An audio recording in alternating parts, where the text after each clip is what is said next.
Uma boa noite, um bom sábado a todos os irmãos. Boa noite. Feliz Natal para todos.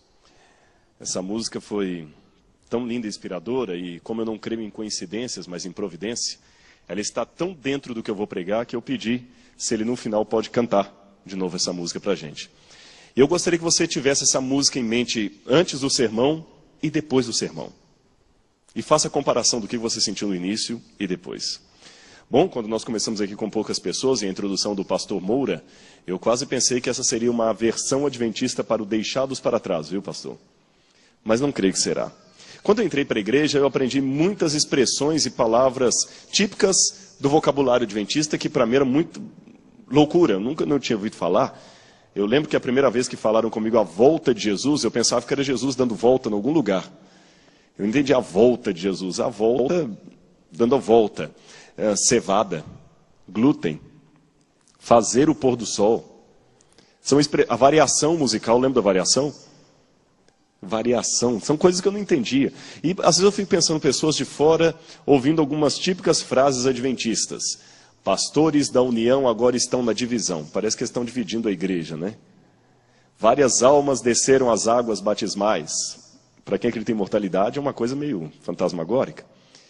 E entre as frases e palavras diferentes, há também costumes diferentes. E um dos costumes que eu aprendi com a igreja é que todas as vezes que houver uma igreja com muitos vazios bancos, muitos lugares, as pessoas vão sentar lá no final. E para não quebrar a tradição, o pregador sempre pede, por favor, podem vir mais para frente? Tem uns 2 textos que vêm e a maioria fica lá. Eu não quero forçar ninguém, mas para não fechar a tradição, e por um motivo didático, eu apreciaria muito se os da laterais, que estão na lateral, pudessem vir para o centro e chegarem mais aqui. Didaticamente vai ser melhor para você, eu garanto. Não estou fazendo isso apenas por mero tradicionalismo, não. Hoje nós temos poucas pessoas, vai ser melhor para você e para o pregador. Quem não quiser, eu respeito. Quem quiser ficar lá atrás, mas se você puder levantar e vir para cá, eu infelizmente não creio que não possa descer por causa da câmera. Estou certo? Pode descer ou não? Não posso. Não posso descer, senão eu queria ficar pertinho de vocês aí. Mas como nós temos menos pessoas hoje na igreja, vamos fazer um culto mais familiar. O pastor Ranieri pediu-me, pode já colocar o PowerPoint o primeiro aqui, que o meu mouse não está funcionando. O pastor Ranieri pediu-me para fazer um estudo com vocês aqui sobre o Natal, sobre o nascimento de Jesus, que eu pudesse pregar alguma coisa. Então ele não pôde estar aqui por motivo de força maior, eu estou substituindo e preparei um estudo. Então vou estudar com vocês a Bíblia. Eu sei que muitas vezes nós estamos acostumados com tanta palestra que a gente está esperando vir aqui, por isso que muitos nem trazem Bíblia, não estou julgando, estou apenas constatando um fato. Muita gente já nem traz Bíblia mais para a igreja, porque são os mesmos versículos de sempre, já sabe de cor.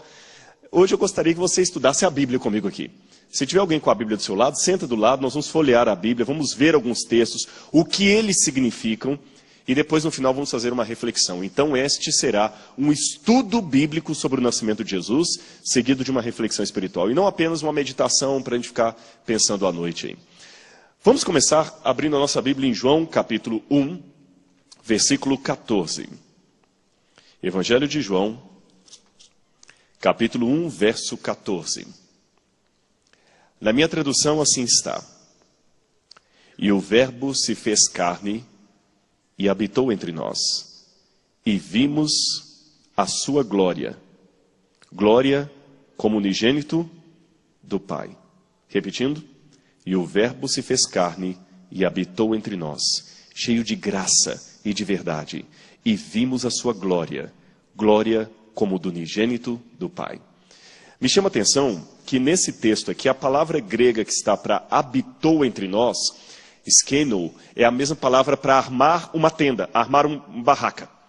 E se você olhar o Antigo Testamento, lá no livro do Gênesis, capítulo 25, Deus fala com o povo assim, e me farão um santuário para que eu possa habitar no meio deles. Lembra desse texto? Ali nós temos uma palavra hebraica que é a mesma que aparece no grego aqui no Evangelho de João, armar uma tenda. Por que Deus falou isso? Deus viu o povo de Israel acampando no deserto e falou, olha, vocês têm muitas barracas aí, não tem, Moisés? Tem? Faça uma barraca para mim também, uma barraca sagrada, que vocês vão chamar de tabernáculo, santuário. Por que, Senhor, uma barraca? Para que eu possa habitar no meio de vocês. Por isso que na transfiguração, Pedro falou, Senhor, vamos fazer uma tenda para Elias, para Moisés e uma para o Senhor também, para que o Senhor possa habitar no nosso meio. E o Evangelho de João usa o mesmo verbo dizendo, e a palavra, o verbo, se fez carne e armou sua tenda no meio de nós. Nós estávamos acampados no deserto desse mundo como o povo de Israel, saindo do Egito, indo para a terra prometida, e Deus habita em nosso meio. Esse é o significado de Emanuel, Deus conosco. Mas eu quero abrir um parênteses aqui. E se isso tudo for uma mentira? Próximo slide. Você sabe que atualmente nós temos muitos questionamentos à Bíblia. Esse mapa mostra para vocês um pouquinho do cenário onde tudo aconteceu. Se você olhar ali a parte roxa, você tem, eu vou ter que olhar aqui um pouquinho, você tem a parte, eu vou ter que descer um pouquinho, eu espero que eu não atrapalhe a câmera ali, mas eu preciso apontar. Essa parte aqui seria a Galileia. Aqui embaixo você tem a Judeia. Aqui você tem a região de Decápolis, está aparecendo água aqui, obrigado. Eu vou repetir, porque se tiver alguém vendo pela internet agora. Bom, nós temos aqui a região, essa parte aqui não é água não, isso aqui é uma cor azul, que não deveria ser a cor do mapa, é a região de Decápolis. Aqui você tem o Mar da Galileia, bem aqui em cima onde estou apontando. Aí você desce o Rio Jordão e aqui o Mar Morto. Jerusalém ficava aqui embaixo, mais ou menos onde eu estou apontando. Aqui embaixo ficavam as cidades da Galileia. Jesus passou a maior parte do seu ministério na Galileia. Ele nunca morou em Jerusalém. Ele só descia aqui para as festas religiosas. Belém, a cidade onde o Senhor nasceu, estava pertinho de Jerusalém aqui embaixo. Então eles vieram de Nazaré, que ficava na Galileia, para a cidade de Belém, onde nasceu Jesus. Isso dá uma distância de mais ou menos 125 quilômetros. Hoje, pertinho, né? E voltar de Campinas. Naquela época, uma viagem que durava de 3 a 5 dias. Que era feita a pé, em lombo de animais. Mas essa velha e querida história tem sido questionada. Eu vou fazer um trato. Toda vez que eu fizer assim, aí é só mudar de slide lá. Eu vou dar um exemplo para vocês. E por que eu estou colocando o questionamento à história? Eu recebi um telefonema essa semana de uma moça, ligando de algum lugar do mundo, querendo me perguntar sobre alguma questão de passagem da Bíblia. E ela falou de algo que tem sido a minha preocupação. Eu falei assim, olha, eu fiz uma palestra aqui na formatura de teologia, que se eu tivesse tido essa conversa com você antes, eu tinha usado isso aqui como exemplo na palestra. Ela falou assim, sabe o que é, pastor? Nós nascemos na igreja, nós conhecemos as doutrinas da igreja, mas a gente não conhece a base bíblica delas. E às vezes eu não me sinto preparada para responder o que eu creio diante de quem não crê. Porque, irmãos, é verdade, isso aqui é muito bonitinho, mas cuidado, principalmente você que cria filhos. Você veio para cá para criar os seus filhos num ambiente cristão, eu respeito isso, mas cuidado para não colocar o seu filho numa bolha. Tem pais que querem tirar o filho de fora e trazer para cá para ele não ter problemas lá, e aqui vira bolha. E a gente acaba acostumando a bolha. É tudo muito óbvio. Eu chego aqui e falo, porque Ellen White disse que, e todo mundo diz amém. E fala isso na USP. Nós acreditamos muito no... Sabe? Todo mundo fala. É muito fácil. E quando você está sozinho? E isso hoje tem sido questionado. E eu pergunto a você, você estaria pronto para ser questionado com relação à Bíblia? Eu vou dar o exemplo de 2 homens que estão vendendo livros a rodo aí. Um deles, o primeiro que aparece à esquerda de vocês, John Dominic Crossan, um ex-padre, hoje escreve muitos livros sobre Jesus, questionando a história da Bíblia. O outro, Bart Ehrman. Os dois têm escrito muitos best-sellers, livros famosos aí, questionando a veracidade da Bíblia. Com o primeiro, eu já tive a oportunidade de participar de um debate num fórum na Universidade Federal do Rio de Janeiro, quando ele esteve no Brasil. O segundo, eu não tive a oportunidade de conhecer pessoalmente, mas já li praticamente todos os livros deles. E falo com os irmãos, são argumentos fortes. E nessa noite eu vou dar um dos argumentos que eles dão para duvidar do Jesus da Bíblia, baseado na história do Natal. O argumento que eles usam é o seguinte... Se você olhar a Bíblia, Mateus e Lucas se contradizem, frontalmente. Por isso que eu pedi você para ficar com sua Bíblia aí. Abra sua Bíblia no Evangelho de Mateus. Você está tão acostumado a ouvir a história, a velha e feliz história do presépio, de Belém, Jesus e Maria, e quando alguém que não acredita desafiar você com isso. Por isso que eu faço um apelo aqui aos jovens. Não leiam a Bíblia, estudem a Bíblia. Tem diferença, não são sinônimos perfeitos. Ler e estudar não são sinônimos perfeitos.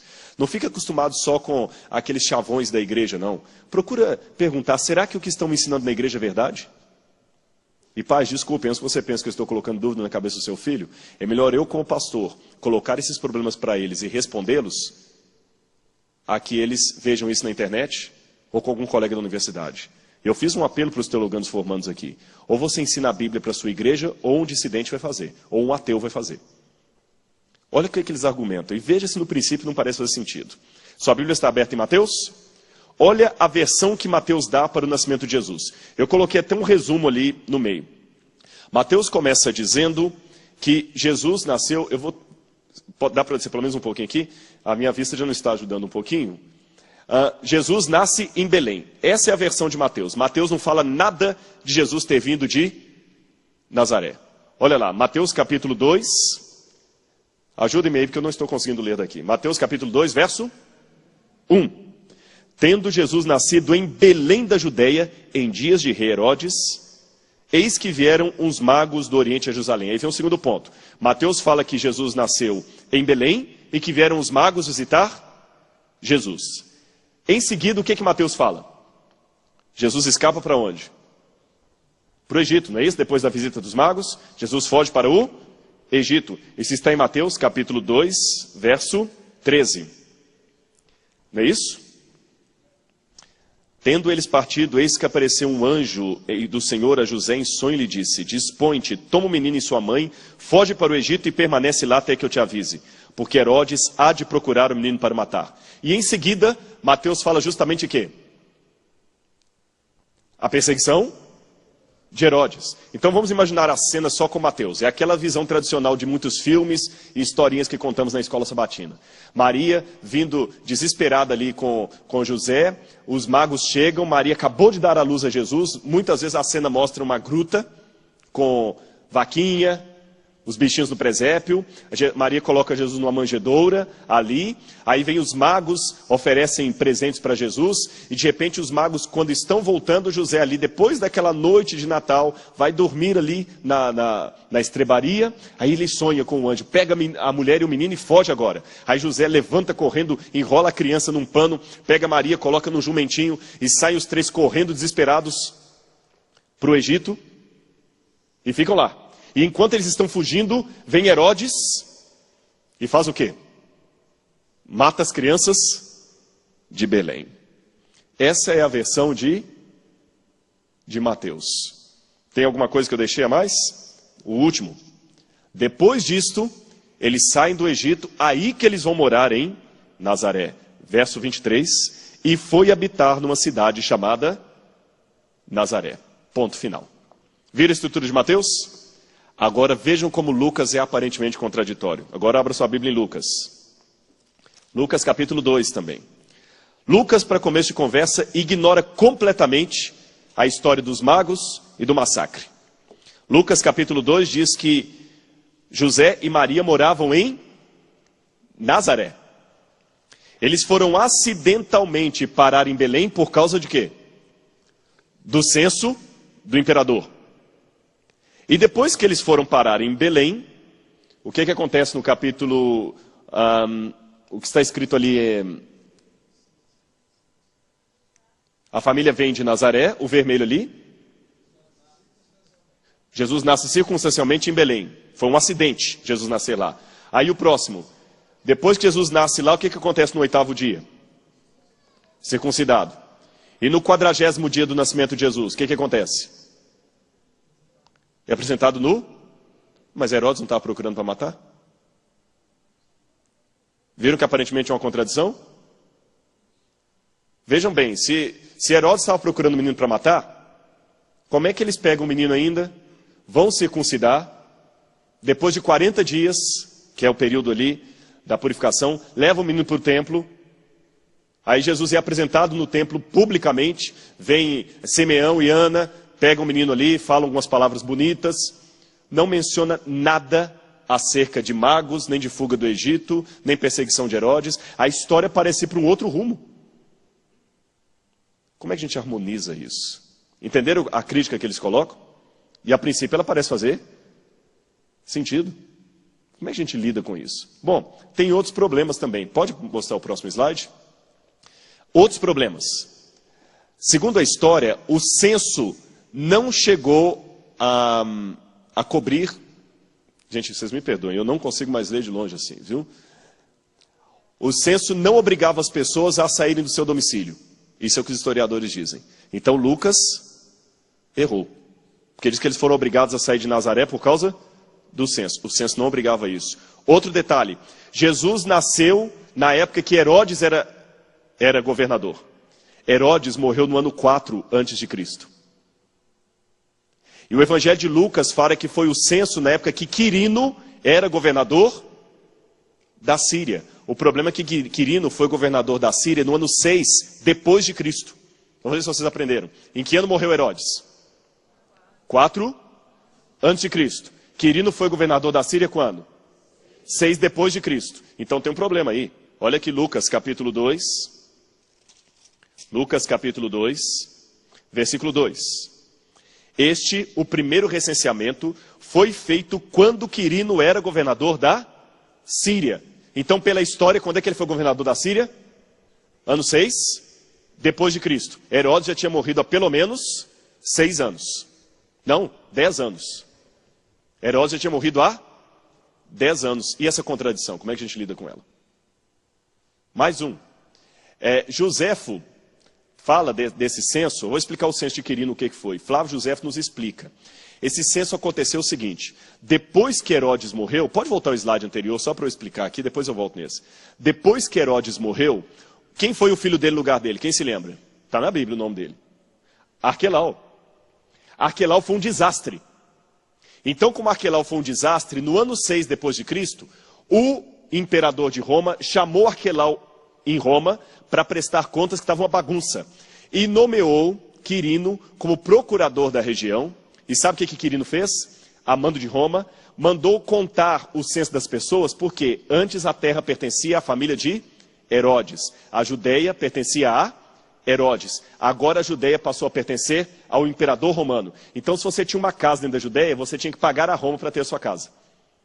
Então era importante contar quantas pessoas estavam ali, para cada um poder pagar pela casa dele. Então, explicando, é como se você comprasse agora um terreno em Lagoa Bonita, está construindo a sua casinha, e de repente chega o governo americano, tira do presidente Lula o governo do Brasil e coloca um interventor americano aqui. E o interventor fala, a partir de hoje, essas terras pertencem aos Estados Unidos. Eu sei que você pagou por sua casa, mas você pagou ao governo brasileiro. Agora você vai ter que pagar de novo os impostos para ter a sua casa ao governo americano. Aí tinha um homem chamado Judas, da Galileia, que fez uma rebelião sobre isso. Aliás, o evangelista Lucas, menciona no livro de Atos a rebelião desse Judas. Mas isso foi quando mesmo? No ano 6 depois de Cristo. Como é que a gente explica isso? Bom, vamos passar o próximo slide e vamos ver. A primeira coisa que a gente tem a favor do texto bíblico é que Suetônio, que foi um antigo escritor romano, historiador romano, ele diz que Augusto César, reviveu o ofício dos censores, que há muito tempo estava em desuso. E ele tinha feito isto para contar oficialmente o povo. Então nós já temos uma coisa a favor da Bíblia. Isso os críticos não questionam. Augusto César fez muitos censos. Aliás, na biblioteca do Museu Britânico, você tem vários censos romanos. Eles ocorriam a cada 14 anos. Vamos mais um detalhe. A ideia de um censo, olha o que escreveu um crítico da Bíblia. A ideia de um censo requerendo que indivíduos se movam de sua cidade natal para a cidade de seus ancestrais é algo difícil de aceitar. E eles questionam que o império, não tem nada que fale de um censo em todo o império. Mas vem cá, o evangelista Lucas fala que houve um censo em todo o império. Mas isso não significa que ele deveria ocorrer no mesmo tempo. Compreende o que eu quero dizer? O imperador falou que todo o império deveria recensear, mas cada um no seu turno, na sua época. Tanto é que Belém estava tendo um censo, mas não fala de nenhum censo em Jerusalém. O evangelista Lucas não fala nada em Jerusalém, nem nas cidades em redor. Parece que cada vila tinha o seu recenseamento no seu tempo. Agora, será que as pessoas realmente não eram obrigadas a sair de sua casa? Olha o que diz a história. Próximo. Vejam esse papiro encontrado, ele data do ano 104 e mostra uma série de censos que foram dados por ordem de Roma. E um deles me chamou a atenção. porque ele menciona o prefeito do Egito sendo obrigado a participar do censo. E olha o que ele diz. É chegado o tempo para que o censo seja feito de casa em casa.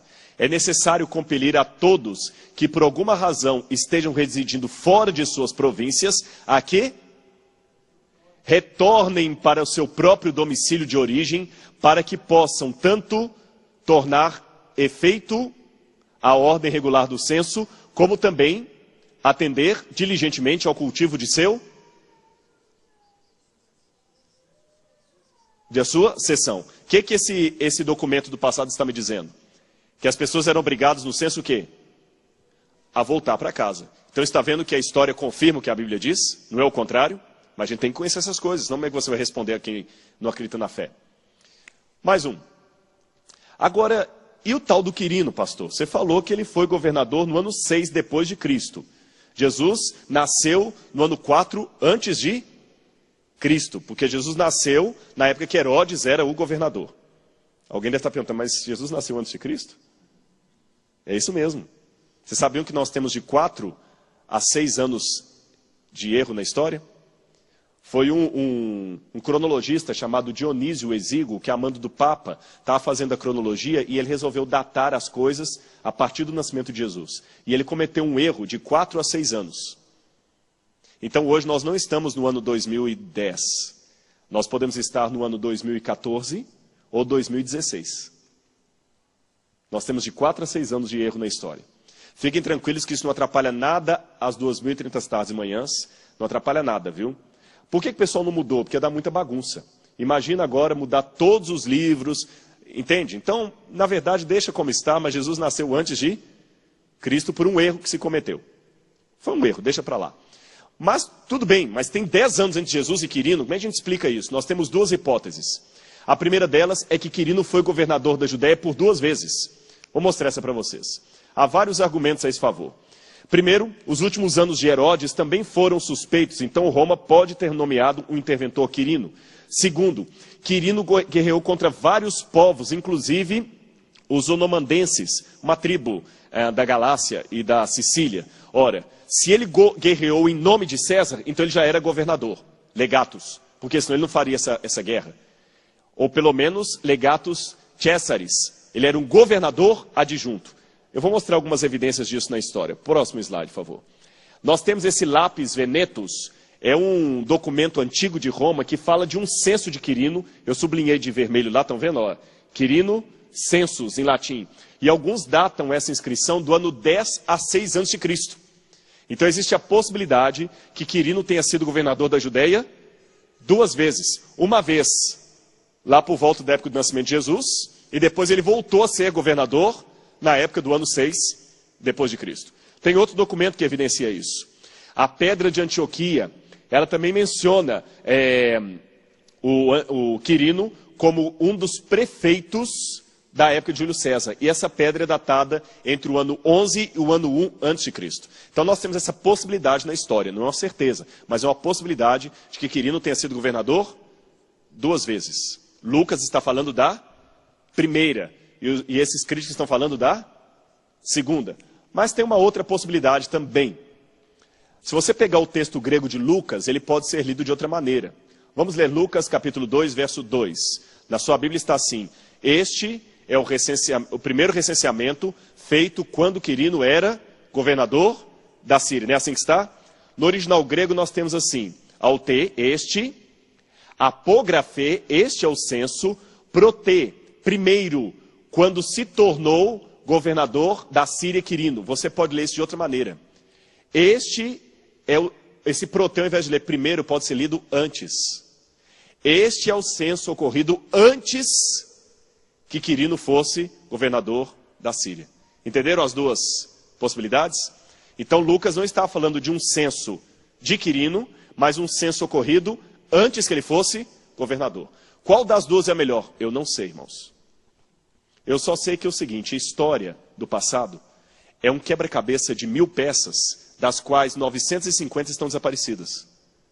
Então a gente tem que montar muitas coisas com buracos. Olha, Nero botou fogo em Roma, a biblioteca de Roma pegou fogo, destruiu quase tudo. Nós temos um grande ato. O pessoal pensa que história é igual a Indiana Jones, ou a caçadora de relíquias, que o pessoal entra lá, tá a sala com a teia de aranha, os livros lá para ser empoeirado. Não, não é assim não. E pior que os críticos passam essa imagem na televisão, nos documentários. A história está completinha lá, e quando eu vou não encontro nada, então é porque não existiu. Não é assim. Vocês sabiam que eu não tenho nenhuma prova? Quem assistiu o filme Alexandre? Deixa eu ver, quantos viram o filme Alexandre? Ah, muitos. E quem conhece a história de Alexandre o Grande também? Vocês sabem que a história conta que Alexandre o Grande morreu na Índia. Ou possivelmente em Babilônia, mas por uma doença que ele contraiu na Índia. Foram 5.000 quilômetros que ele percorreu com o exército dele. Você sabia que nós não temos nenhuma prova arqueológica de que Alexandre o Grande esteve na Índia? Nenhuma. Nós não temos nenhuma prova arqueológica do tempo de Alexandre que Alexandre existiu. O documento mais antigo que menciona Alexandre data de 300 anos depois da morte dele. E a cópia que nós temos data de 600 anos depois. Nós não temos nenhuma prova histórica da existência de Sócrates nem de Platão. E ninguém duvida deles. De Jesus querem duvidar. Entenderam como a história é feita? Um queijo suíço cheio de buracos. Por isso que eu tenho dificuldade. Então eu não sei qual das duas procede. Eu não sei se a Bíblia está falando que Quirino foi governador 2 vezes, ou se está falando de um censo antes dele se tornar governador, mas tem a possibilidade. E antes de continuar, deixa eu abrir um parênteses para dizer 2 coisas. Primeiro, eu não vou longe. Fique tranquilo que ninguém vai precisar ficar muito tempo aqui. E segundo, pastor, eu não vou decorar tudo isso. Deixe-me dizer 3 coisas para você. Letra A. Eu não sou gênio. Eu costumo dizer para meus alunos em sala de aula, eles já ouviram isso várias vezes, eu vou agora falar para a igreja aqui, que em sala de aula você não aprende nada. Você entende. Aliás, essa frase eu aprendi com a minha esposa, que é psicopedagoga. Em sala você não aprende, você entende. Sabe como é que você aprende? É quando você pega aquele conhecimento e começa a ensinar. Aí você aprende, que ele fica na sua cabeça. Então, se você está achando que você está aprendendo o que eu estou falando, não está aprendendo nada, você está entendendo o que eu estou falando. Você só vai aprender a hora que você transformar isso em estudo bíblico, a hora que você transformar isso em pregação. Aí você não só vai aprender, como o Espírito Santo vai lembrar você daquelas coisas que você, na sua cabeça mesmo, não lembraria. Segunda coisa, mesmo que você não souber todos os detalhes, todas as respostas, mas com essa palestra eu espero que você, pelo menos, se lembre que as respostas existem. Você não precisa ficar em caos. Se algum ateu, algum crítico aparecer amanhã, você pode não saber a resposta, mas você sabe que ela existe. E você sabe onde procurar. E em terceiro, eu reforço aquilo ali. Se você só ouviu o meu sermão e voltou para casa, amanhã você não vai lembrar de mais nada. Mas se você estudar, se você compartilhar com pessoas, você vai aprender. E um dia você vai vir aqui e vai pregar tranquilo. Isso e muito mais. Sem ter diploma de teologia. Vamos continuar agora. E com relação à contradição aparente ali, próximo, em relação à contradição. Em primeiro lugar, olha que interessante, eu quero dar essa pérola para vocês. Eu tenho 2 historiadores romanos que diziam que na época que Jesus nasceu, o mundo estava esperando um Salvador. Olha o que diz nos livros romanos, esse aqui é o próprio Tácito, historiador romano. Muitos, no 1º século, estavam persuadidos de que constava nas antigas escrituras dos sacerdotes, que por esse tempo o poder do Oriente se subiria, e da Judeia viriam os dominadores do mundo. Olha que interessante, quem está dizendo não é um judeu, nenhum cristão, é um historiador romano. Eles já sabiam que havia uma profecia dizendo que da Judeia viriam os conquistadores do mundo. Interessante que eles colocaram no plural, mas a tradição havia. E olha o que ele diz.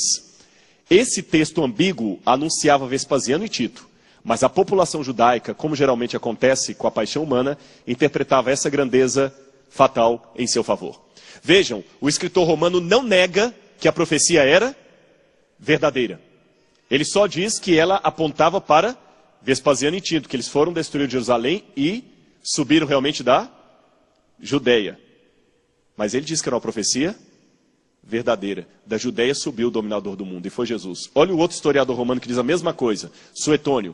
Aumentou-se em todo o Oriente a antiga e constante opinião de que estava escrito no destino do mundo que da Judeia viriam naquele tempo os dominadores do mundo. Aqui eu tenho uma pista, porque que os magos do Oriente, lá da Pérsia, vieram para cá e já sabiam que Jesus ia nascer. Não foi pelas 2.030 tardes, manhãs, nem as 70 semanas. As 70 semanas apontam a época do batismo de Jesus, não do nascimento dele. Como é que eles descobriram? Havia profecias que hoje se perderam, que apontavam que o Messias ia nascer na Judéia. E mesmo não judeus já estavam esperando aquilo. Mais um detalhe. Vamos harmonizar o texto de Mateus e Lucas. Em primeiro lugar, eu quero tirar alguns mitos da igreja. Mateus 2, verso 6. Lá não diz que Maria saiu de Belém, de Nazaré, pronta para dar a luz. A gente imagina aquela Maria vindo já com aquelas dores aqui no jumentinho. E é assim que a gente imagina? E descendo com dificuldade, e José correndo, o pessoal batendo a porta. Não, vai embora, não é assim que os desenhos mostram? Não foi nada disso. Lucas capítulo 2, verso 6, diz: enquanto eles estavam em Belém, é isso mesmo, enquanto eles estavam em Belém, chegou o tempo dele dar a luz. Essa expressão no grego, enquanto estavam, dá a entender que eles já estavam talvez há dias ali, talvez mês. Então, José desceu com ela grávida, mas José não ia ser o idiota de trazer uma mulher grávida, já a ponto de dar à luz, 9 meses, montado num jumento. Ele não ia fazer uma coisa dessa com a esposa dele, a mãe do Salvador. Ela estava grávida, veio e lá deu o período dos 9 meses. Eles passaram muito tempo ali. Não foi assim que chegou lá desesperado, acabou de chegar com ela tendo contração e as portas se fechando. O pessoal cria essas coisas que ele lê mais filme, vê mais filme do que lê a Bíblia, né? Na Bíblia diz, enquanto eles estavam lá, chegou o tempo dela dar a luz. Outro detalhe, os magos não foram a uma manjedoura. Pode passar o próximo. Se você ler aquele texto de Mateus, lá fala assim, entrando na casa onde estavam a mulher e o menino, não na manjedoura, não no estábulo, entrando na casa. Então aquelas duas fotos lá estão erradas, ó. José vindo com Maria já agonizando de dor, e a outra foto errada, os magos chegando no presépio lá. Não é isso que a Bíblia diz. Os magos entraram na casa. E detalhe, não eram 3, nem eram reis. A Bíblia não fala que eram 3 reis magos. Nem falam que eram 3. O pessoal deduz 3 por causa dos presentes. A Bíblia não fala quantos eram. Eram estudiosos, filósofos, Ellen White diz, que vieram da Pérsia. Mais do que isso nós não sabemos. Entenderam os mitos que a gente tira? Então agora harmonizando os dois evangelhos. Eles desceram de Nazaré para Belém por causa do censo. Mas talvez não era obrigado todo mundo descer. Mas José resolvia vir com Maria. Quando chegou em Belém, eles passaram alguns dias ali e estavam morando numa estrebaria. Vou explicar o porquê daqui a pouquinho. Enquanto estavam ali, chegou o tempo de Maria dar à luz. Jesus nasceu. Quando Jesus nasceu, eles levaram Jesus para ser circuncidado. Eles queriam fixar residência em Belém. Depois, levaram Jesus 40 dias ao templo. E voltaram. E Jesus continuou em Belém com a família dele. Foi crescendo. Quando Jesus estava aproximadamente com 2 aninhos de idade, ele já tinha uma casa alugada nessa época. Provavelmente alugada. Nessa época, Jesus estava com quase 2 aninhos de idade, é que chegaram os magos. Não foi com Jesus recém-nascido. Como é que eu sei disso?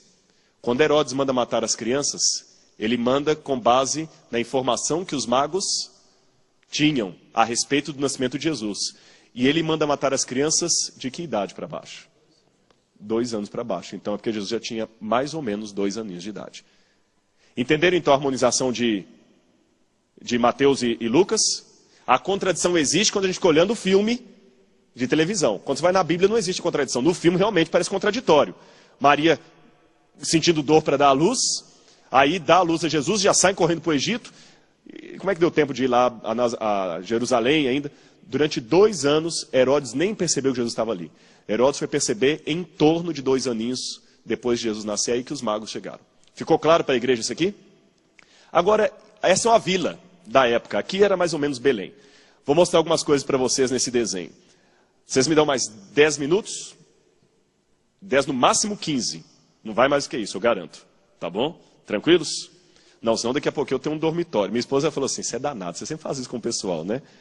Não, é porque vocês garantirem que Ellen White falou para não marcar data para a volta de Jesus. Mas para o final do sermão eu posso marcar. Não, porque eu vou contar para vocês, eu vou confessar uma coisa aqui. Me dá uma agonia daqueles sermões assim, 142 maneiras de se tornar um cristão mais fiel. E depois de 4 horas ele está na maneira número 5 ainda, né? Então quer dizer, onde é que vai parar esse negócio? 10 a 15 minutos. Mas é importante você saber isso aqui. Olha uma típica vila dos tempos de Jesus. Assim possivelmente seria Belém. Estão vendo onde eu estou apontando com Isso, tem um mousezinho me ajudando aqui. Isso. Ajuda aqui. Sabe o que é isso aqui? Já ouviram falar em torre de vigia? Aqui era a torre de vigia. Aqui que ficava um soldado ou mesmo algum voluntário da vila. Geralmente isso era um lugar mais alto, vendo se estava para... O que servia essa torre de vigia? Para várias questões. Letra A.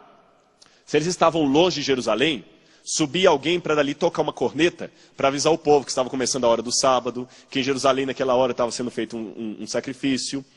Quando algum ataque iminente estava chegando, subia também na torre de vigia. Por isso que a Bíblia fala da torre de vigia. Ali também os homens subiam para olhar o tempo, se era para vir chuva, se não viria chuva. Essa era a torre de vigia.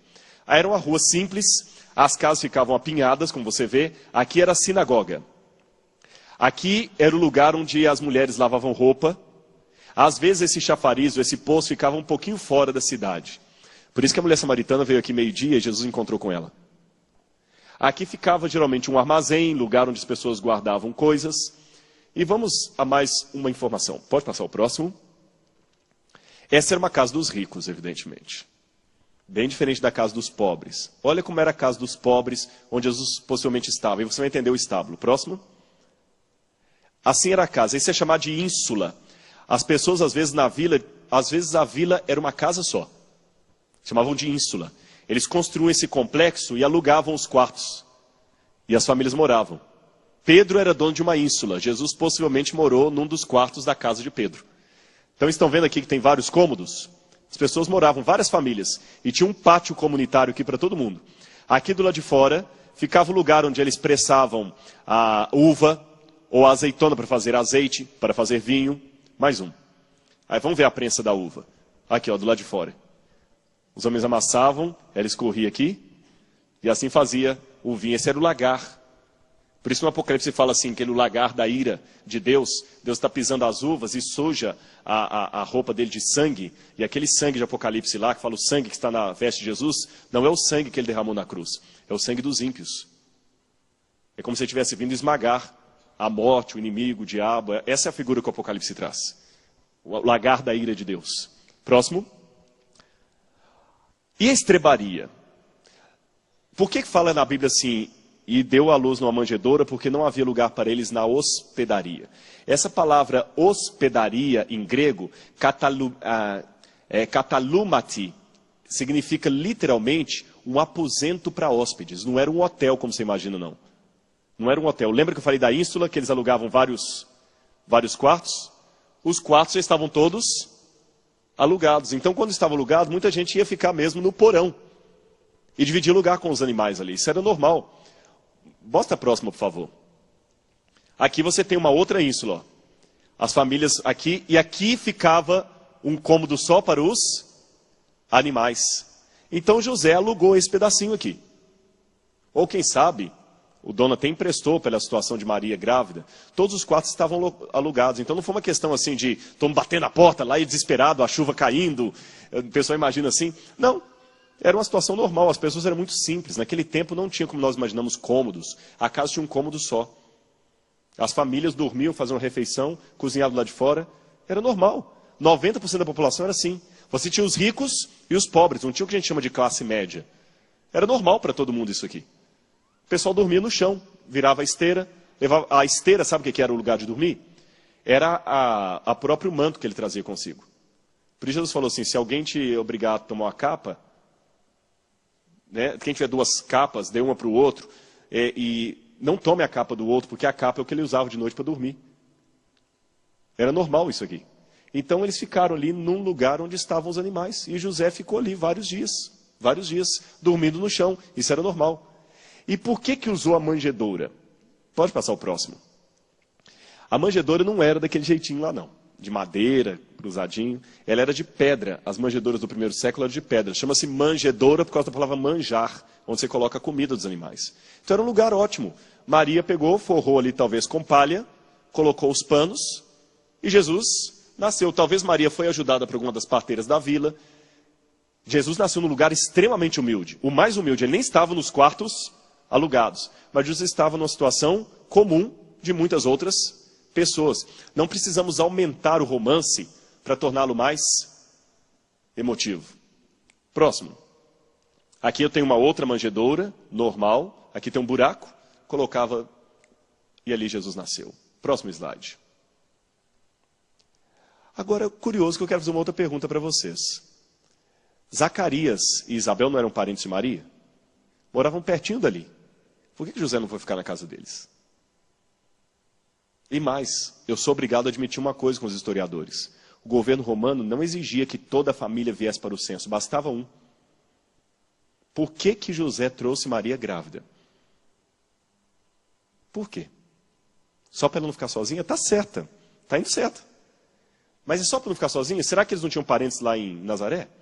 Não tinha ninguém que podia ficar com ela? Imagina bem, vai estar certa na sua resposta, viu? Para ela não ficar sozinha. Só que tem um pouquinho mais do que isso. Mas deixa eu complicar um pouquinho. O que é pior? Você pegar uma mulher grávida e levá-la no lombo de um animal, uma viagem perigosa, ou pedir um vizinho para tomar conta dela enquanto você está fora? É pior levá-la. Será que eles não tinham lá em Nazaré ninguém que pudesse ajudar Maria, um parente, uma mãe, alguém que pudesse ficar com ela?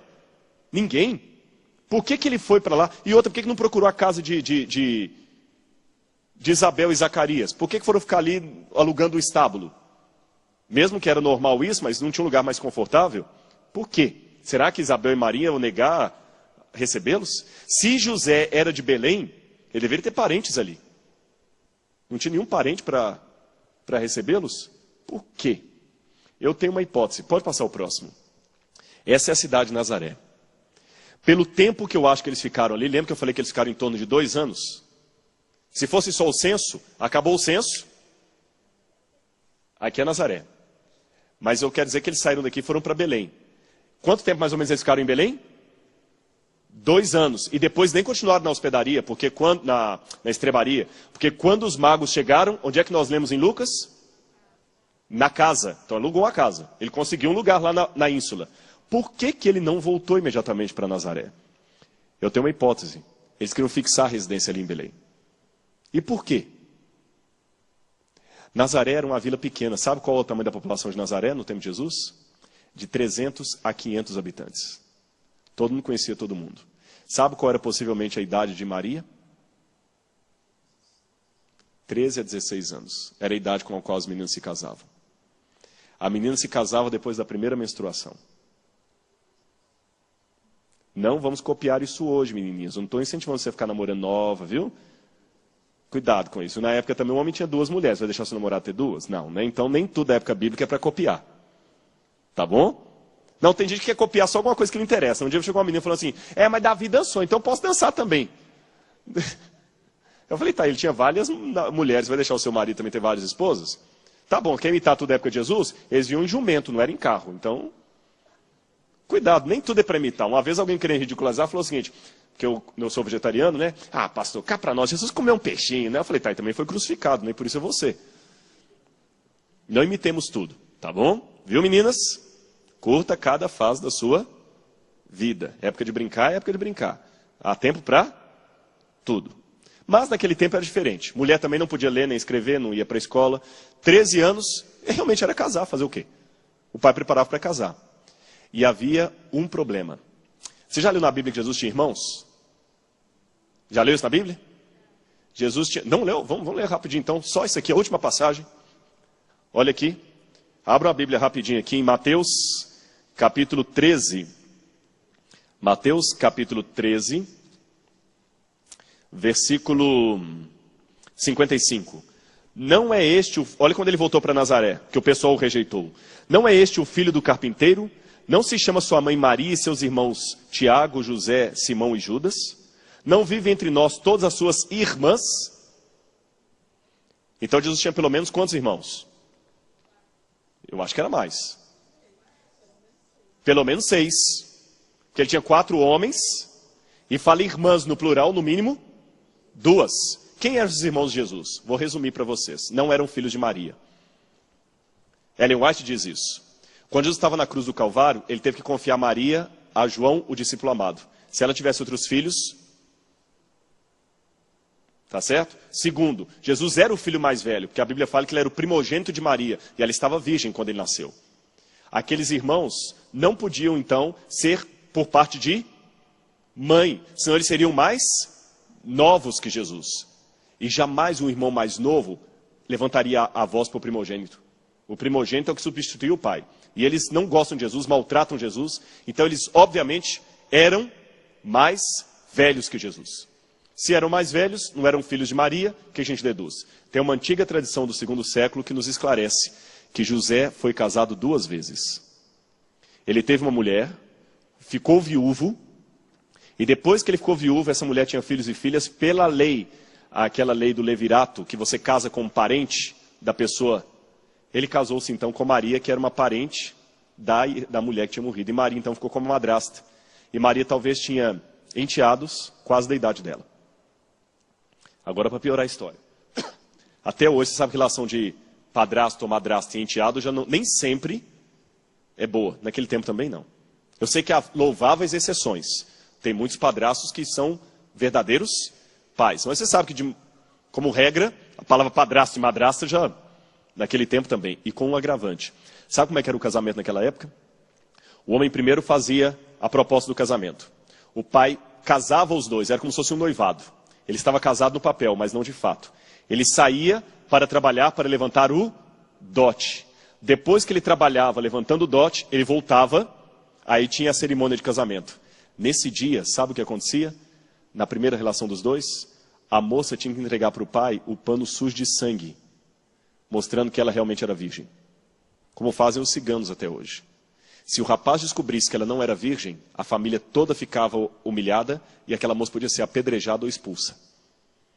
José casou com Maria, apenas no papel, como o costume da época, o noivado, vamos dizer assim, mas não podia dormir com ela. Ele foi trabalhar para levantar o quê? O dote. Nesse meio tempo, ela aparece grávida. Quem acreditou na história do anjo? Ninguém. Imagine a situação de Maria. Deus pede coisas estranhas para a gente, não é? Uma menina de 13 a 15 anos, numa época que apedrejavam as meninas, você está grávida e é virgem. Mas quem vai acreditar, Senhor? Você está grávida. Maria falou assim, eu não aceito, o Senhor tem que dar uma prova, senão você é apedrejado. Foi isso que ela falou? Cumpra-se em mim conforme a tua palavra. Olha em que situação Jesus nasceu. Por isso que José teve que tirar Maria de lá e trazer para Belém. E nem procurou os parentes. Porque ele estava sabendo que ninguém ia acreditar naquela história. Jesus nasceu numa verdadeira humilhação e com desconfiança. Para terminar, mais um aqui. Filipenses 2, 5 a 11. Eu quero terminar lendo esse texto com vocês. Entenderam agora o que significou Jesus vir? E o que é pior, se você ler a vida de Jesus todinha, você vai ver que os irmãos de Jesus uma vez tentaram até matá-lo. Uma vez eles tentaram matá-lo. Alguns desses irmãos só se converteram depois que Jesus ressuscitou. Tiago foi um deles. Os outros a gente nem sabe se converteram. Os da própria casa o rejeitaram. Voltava e era rejeitado. Filipenses capítulo 2, versos 5 a 11, para terminar. Tende em vós o mesmo sentimento que houve também em Cristo Jesus. Porque ele, subsistindo em forma de Deus, não julgou como usurpação o ser igual a Deus. Antes a si mesmo se esvaziou, assumindo a forma de servo, tornando-se em semelhança de homem. Então veja bem, no céu Jesus já se esvaziou. De que maneira? Porque ele já aparece ali como o arcanjo Miguel. Depois ele se esvazia mais ainda. Aparece em forma de ser humano. E depois ele se esvazia mais ainda, porque além de aparecer em forma humana, o que diz o verso 8? Se humilha, tornando-se obediente até a morte, morte de cruz. Desceu mais ainda. Aí alguém pode falar, tudo bem, mas depois ele recuperou tudo e foi para o céu, né? Aí que tem um detalhe. Pelo que também Deus o exaltou sobremaneira depois da sua ressurreição, ele deu um nome que está acima de todo nome, para que ao nome de Jesus se dobre todo o joelho, nos céus e na terra e debaixo da terra, e toda língua confesse que Jesus Cristo é o Senhor para a glória de Deus Pai. Os que não aceitam a divindade de Jesus pegam estes e outros textos para mostrar o seguinte, se Jesus é Deus, por que no céu o Pai tem que lhe dar um nome superior ao dos anjos? Entenderam a pergunta dos que não aceitam a divindade de Jesus? Se ele é Deus, por que o Pai tem que dar um nome superior dos anjos? Por que o Pai tem que o exaltar no céu se ele já é Deus? Aí que está o detalhe. Quando Cristo assumiu a nossa natureza humana, já foi uma humilhação muito grande. Mas Ellen White nos dá uma pista. Quando ele voltou para o céu, ele não largou a natureza humana. Ele ficou para sempre com ela. Sabia disso? Jesus nunca mais vai voltar a ser o que era. E antes que alguém mal interprete o que eu estou dizendo, eu não estou declarando aqui que Jesus perdeu a divindade dele. Jesus não perdeu os dons dele. Jesus não perdeu a onipresença nem a onisciência dele. Não, mas se ele não perdeu, pastor, como é que ele faz? É um mistério. Mas uma coisa eu sei. Se eu tenho meu carro e um dia você me vê subindo a pé, você fala, pastor, você tem o carro, você é obrigado a vir de carro. Não. Se eu sou obrigado a vir de carro porque eu tenho um carro, quem é dono de quem? É o carro que é meu dono. Eu não sou eu que sou dono do carro. Eu posso deixar o meu carro na garagem porque eu quero ter o prazer de caminhar com você. Jesus, de certa forma, deixou para sempre aquela forma gloriosa e assumiu para todo sempre um corpo humano por amor de você. Eu não preciso me tornar cego, mas eu posso fechar o meu olho para sempre. Eu virei cego? Sim e não, porque eu não perdi a minha capacidade de ver, mas voluntariamente resolvi limitar a minha possibilidade. A Sr. White só diz que Jesus hoje se torna onipresente pela ação do Espírito Santo. Como é isto? Não me peço explicação. Mas eu sei de uma coisa. Por isso que eu coloquei a foto de um aquário ali. Philip Yancey conta que ele tinha um aquário em sua casa, um aquário de peixes ornamentais marítimos. E é muito difícil cuidar de um aquário desse. E toda vez que ele chegava no aquário, era caro. Os peixes fugiam dele. Os peixes tinham medo dele. Parecia um trovão. Quando ele falava peixinhos, ele batia assim no vidro, todos corriam. Quando ele ia trocar a água para limpar, era um suplício. Todos os peixes fugiam. E ele ficava angustiado, que falava, eu amo esses peixes. Eu queria que eles soubessem quanto eu os amo. E ele um dia pensou, como é que eu posso explicar para esses peixes o quanto eu os amo? O meu mais leve sussurro dá medo neles. Eu sou um Deus para eles. E ele entendeu. A única forma seria se eu me tornasse um peixe. Eu seria igualzinho a eles. Eles não mais correriam de mim. E eu podia dizer para eles o que eu sinto por eles. Mas me tornando um peixe, eu vou estar tão igual que eu corro o risco de ser rejeitado. Entendeu o que Jesus fez? Ele se tornou um de nós. E mostra essa série de slides que eu quero ver agora. Olha o tamanho do universo. Olha a Terra, Vênus. Mas essa é a Terra comparada a Vênus. Imagina a Terra comparada, pode o próximo, a Saturno. A Terra já diminui bastante. Aqui está a Terra. Isso é só no nosso sistema solar. Agora Saturno ficou grande, né? E Júpiter também. Agora vamos comparar mais. Olha o Sol comparado a Júpiter e a Saturno. Olha o Sol. A Terra nem dá para ver mais. Esse é o Sol. Mas estão achando o Sol grande? Vamos outro. Olha como seria a estrela Arcturus comparada ao Sol. Não dá nem para mostrar mais a Terra. Estão achando grande? Próximo. Olha a estrela de Betelgeuse comparada a Arcturus. Ou Antares, como diz em português. Olha aqui. E vocês estão achando Betelgeuse grande? Só na Via Láctea tem 200 bilhões de estrelas. E sabe quantas galáxias igual a Via Láctea existem no universo? 200 bilhões. 200 bilhões. 200 bilhões de galáxias, cada uma contendo cerca de 200 bilhões de estrelas. Nessa proporção aí. E eu nem coloquei o ser humano, eu comecei com a Terra. Imagina o que é um Deus maior do que o universo, ficando para sempre, retido, voluntariamente, a um corpo humano. Ele não está preso a um corpo humano porque ele perdeu alguma coisa. É pior. Ele está preso porque ele voluntariamente aceitou morrer por mim e por você. Então pense nisso nessa noite de Natal. Você tem uma cicatriz que incomoda? No céu ela vai desaparecer. Mas a cicatriz dele não vai. Ele se fez um de nós. Por isso que eu pedi para ele cantar essa música final agora. E depois dela eu quero fazer uma oração toda especial com você. Pensa com carinho nessa música. E é lindo imaginar que a maneira de Deus se revelar foi se escondendo. Ele veio da maneira mais anônima que eu podia imaginar. Veio disfarçado de ser humano, num corpo humano, no lugar pior que teria, numa estrebaria, e no seu anonimato, ele revelou seu grande amor. Por isso que a Bíblia fala que ele é Deus. Antes da cruz, irmãos, eu costumo dizer isso para os meus alunos, Jesus era Deus por natureza. Ele entregou a divindade dele por amor a nós. Satanás queria ser Deus sendo criatura. Jesus sendo Deus, se fez criatura. Sabe o que eu aprendo? Jesus antes era Deus por natureza. Hoje ele é Deus por natureza e por mérito. Jesus merece ser Deus. Porque sendo Deus, ele não se agarrou a isso. Ele entregou por nós. Por isso que Deus lhe dá um nome acima de todo. Porque ele é Deus por natureza e por mérito. Jesus merece ser Deus.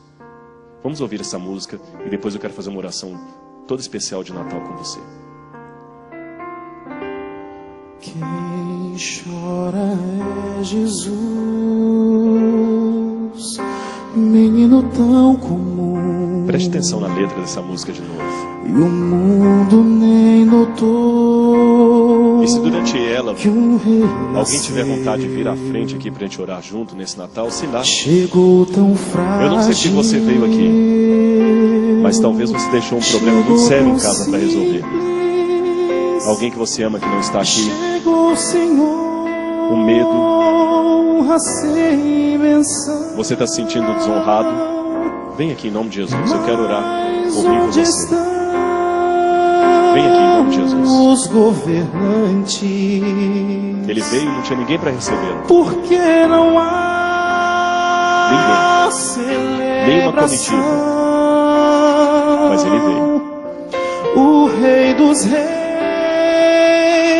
se fez menino. Imagina só isso. E vem com ele. Imagina a cena. A salvação. Mas onde estão os que esperavam? O ser maior que o universo veio no anonimato. Por que não vem render louvor? Já renasceu a esperança. E porque ele nasceu, a gente pode sonhar. A gente pode ter esperança. O Salvador.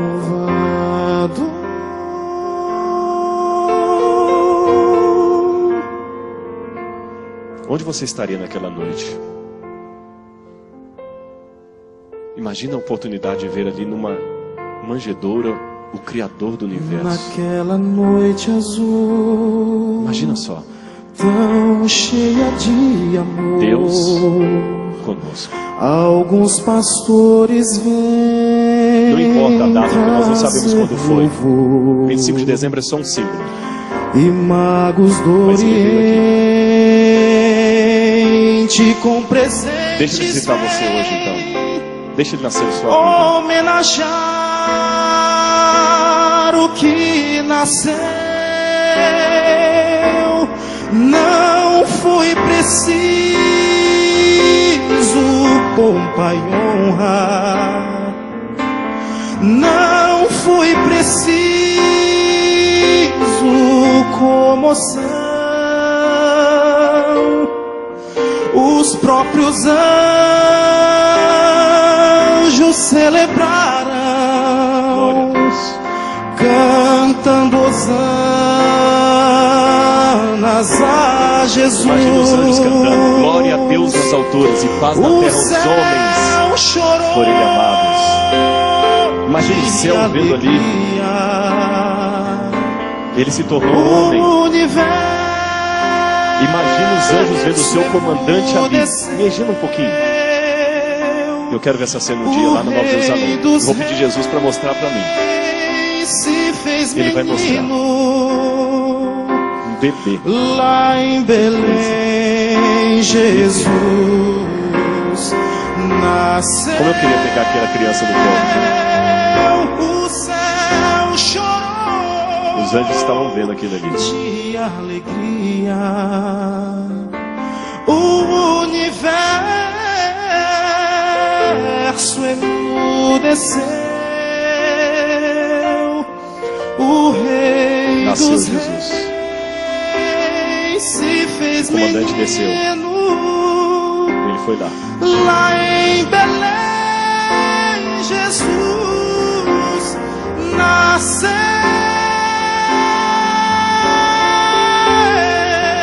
Lá em Belém Jesus nasceu. Só falta nascer agora em sua vida. Todos os dias. Todos os dias. Nascer e renascer e renascer. O Rei dos Reis se fez menino. O menino Jesus. Lá em Belém, Jesus nasceu. Deixa eu dar um presente para você essa noite. Uma vez uma mãe estava colocando um filho no quarto para dormir e quando ela foi saindo, ela escutou o pequenininho dizer assim: mamãe, você não vai me deixar aqui sozinho, né? Tá tão escuro. Ela falou: de fato está escuro, mas Deus está contigo. Eu sei que Deus está aqui, replicou o menino, mas eu quero alguém com o rosto. E esse é o meu presente para você. Meu não, do céu. Deus tem um rosto. Jesus. Quando eu comecei a estudar teologia, falavam comigo que Deus é onipresente. Eu nunca entendi isso. E olha que eu tenho um doutorado. Falaram que Deus é onisciente. Nunca entendi isso. Falaram que Deus criou o universo. Eu nunca entendi. Falaram que Deus não teve começo nem terá fim. Nunca entendi isso. Aí falaram que Deus se fez carne e habitou no meio de nós. Aí eu comecei a entender a Deus. Deixa ele nascer aí, tá? Ele pode curar essa dor. Eu tenho certeza. Em nome de Jesus. Feche o seu olho agora. Ai, Jesus. Como nós gostaríamos de ver 5 minutos daquela cena. A cena que os anjos contemplaram. Ah, Senhor. Lá do céu contemplar numa estrebaria o comandante das hostes celestiais chorando. Ele nasceu de uma menina de 13 anos, de 15 anos, não sei, questionada pela família. A moral dela estava sendo questionada. José teve que sair de lá de Nazaré, quase que fugido. Voltou para lá de novo. E o mais lindo, o Senhor assumiu a nossa natureza humana e não a abandonará na glória. O Senhor voltou para o céu levando as cicatrizes. Por isso que o Senhor merece ser Deus. É, Jesus. Tu não és Deus apenas por natureza. O Senhor é Deus por natureza, é claro. Mas vai além disso. O Senhor é Deus por natureza e por mérito. O Senhor é digno desse título. Satanás não. Porque o Senhor, sendo Deus, entregou tudo, se esvaziou para ser um de nós. Por isso nós lhe devolvemos, Senhor, o seu título. Porque o Senhor merece. O nosso coração, Senhor, nesse mundo é uma choupana. Mas vem morar aqui também, Senhor. Muda nossa vida, Pai. Porque tem muita coisa que está doendo. Como eu sei que doeu em José e Maria. Na minha vida, muita coisa já doeu, Senhor. Eu não conheço a vida de cada um, não, mas eu conheço a minha. E eu te imploro, em nome de Jesus, cuida deles agora. Menino Jesus, nasce em nosso coração. Cada um agora vai voltar para o seu lar, Senhor, mas leve-os na certeza que o Senhor está com eles. Eles são teus, Senhor. Frágeis como o Senhor foi naquela noite. Cuida deles, ó Pai. Eu te imploro. São os teus filhinhos. E nascem em nosso coração. Em nome de Jesus. Amém. Amém. Que Deus abençoe ricamente a todos vocês. Um Feliz Natal e que Deus abençoe a todos.